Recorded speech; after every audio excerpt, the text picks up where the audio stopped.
طب نبی میں کچھ ایسی بھی فائنڈنگز ہیں جو بڑی حیران کن ہیں، جس میں کئی لوگ جو ہے اس سے اتفاق نہیں کریں گے؟ دیکھیں نبی کریم صلی اللہ علیہ وآلہ وسلم نا ایک صحابی کی تیمارداری کے لیے ان کے گھر تشریف لے کر گئے، اور پتہ یہ چلا کہ اس کو اس دور میں بھی یرکان ہوتا تھا، پیلا نیلا اور کالا یرکان کہتے تھے. پھر ہمارے ہاں 80s کی دہائی میں آگے اس کو جائنڈس کہنا شروع جانڈس کیا، ہیں، اور 90s کی دہائی میں آگے اس کا نام ہیپاٹائٹس ہو گیا. ہیپا جگر، ٹائٹس سوزش، ٹائٹس۔ ورم جگر. تو ہم اس پہ اس کے بعد ایسے خوف زدہ ہوئے کہ پھر آج تک وہ ہم خوف زدہ ہی. تو آپ صلی اللہ علیہ وسلم صحابہ کے ساتھ تشریف لے کے گئے، اور دیکھا تو اس بندے کا جو ہے وہ لیور سورائٹک اس دور میں بھی تھا، اور پیٹ میں پانی آیا ہوا، اچھا، پیٹ میں پانی، استسقا کہتے ہیں اس کو عربی میں، استسقا. اور ایک آپ کو یاد ہوگا ہم نماز استسقا بھی پڑھتے ہیں، جی جی ٹھیک ہے.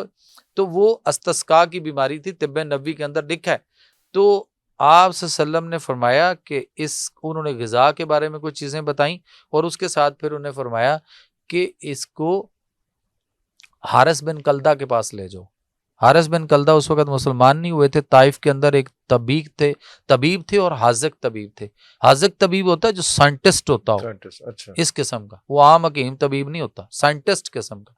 تو آپ نے فرمایا اس کو حارث بن کلدہ کے پاس لے جاؤ علاج کے لیے بھی. یعنی آپ صلی اللہ علیہ وسلم نے علاج کے لیے بھی رہنمائی فرمائی ہے، چاہے وہ اس وقت غیر مذہب تھا، مسلمان نہیں ہوا تھا، لیکن کہا حارث بن کلدہ جو طبیب ہے وہی ہے، اس کے پاس لے جاؤ، وہ سمجھتا ہے دوائی. اور آپ نے غذا کے متعلق بتایا، ساتھ یہ بھی فرمایا کہ فلاں بن فلاں کے قبیلے کی اونٹنیوں کا فتویٰ آ جائے گا سر، پیشاب پلاؤ. اسپیسیفک اونٹنی ہوگا، ہر اونٹنی وہ کے نہیں. وہ اس کی وجہ یہ تھی، میں نے جو اس پر سرچ کی، میں عرب کے ان خطوں میں کافی پھرا ہوں، لاٹ آف ٹائم گیا ہوں الحمدللہ.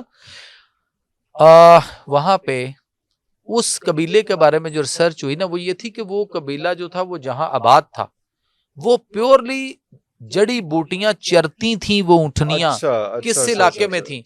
میں نے اس سال جو قربانی دی ہے، میں دمبے کی قربانی کرتا ہوں، اور میں دمبے کہاں سے منگواتا ہوں؟ وہ وزیرستان والی سائڈ، یا وہ جو نران کا گان اور اس والی سائڈ پہ، وہ سر پیور جنگلی جڑی بوٹیاں چر کر پیدل چلتے ہیں، چرتے ہیں، اور وہ کھاتے ہیں.